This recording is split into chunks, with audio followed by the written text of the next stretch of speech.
आन हज़रत पर वही का इब्तदाई दौर अच्छे सच्चे पाकीज़ा ख्वाबों से शुरू हुआ। आप ख्वाब में जो कुछ देखते वो सुबह की रोशनी की तरह सही और सच्चा साबित होता।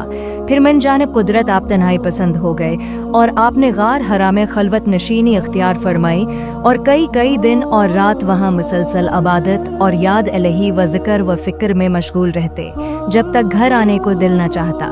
तुशा हमराह लिए हुए वहाँ रहते। तुशा ख़त्म होने पर ही अहलिया महतरमा हज़रत खदीजा रज़ी अल्लाह अन्हा के पास तशरीफ़ लाते और कुछ तुशा हमराह लेकर फिर वहाँ जाकर खलवत गज़े हो जाते। यही तरीक़ा जारी रहा यहाँ तक कि आप पर हक़ मंकशफ हो गया और आप गार हरा ही में क़याम पजीर थे कि अचानक हज़रत जबरील अलैहिस्सलाम आपके पास हाजिर हुए और कहने लगे कि ए मोहम्मद पढ़ो। आप फरमाते हैं कि मैंने कहा कि मैं पढ़ना नहीं जानता। आप फरमाते हैं कि फरिश्ते ने मुझे पकड़कर इतने ज़ोर से भींचा कि मेरी ताकत जवाब दे गई। फिर मुझे छोड़कर कहा कि पढ़ूं। मैंने फिर वही जवाब दिया कि मैं पढ़ा हुआ नहीं हूँ। इस फरिश्ते ने मुझको नहायत ही ज़ोर से भींचा कि मुझको सख्त तकलीफ़ महसूस हुई। फिर उसने कहा कि पढ़। मैंने कहा कि मैं पढ़ा हुआ नहीं हूँ। फरिश्ते ने तीसरी बार मुझको पकड़ा और तीसरी मर्तबा फिर मुझको भींचा।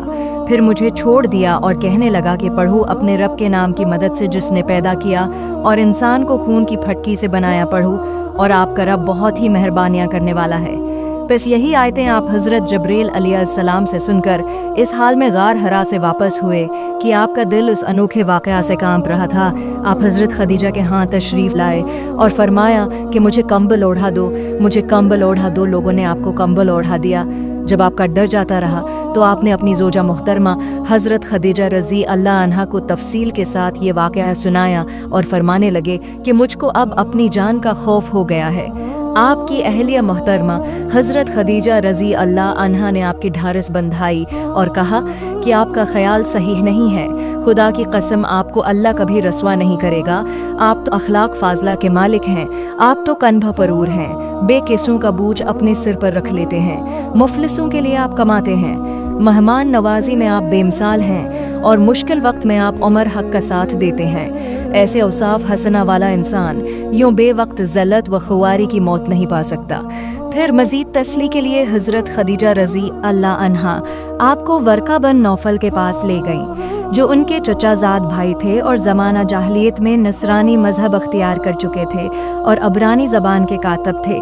चनांचा इंजील को भी हसब मंशाए खुदाबंदी अबरानी ज़बान में लिखा करते थे।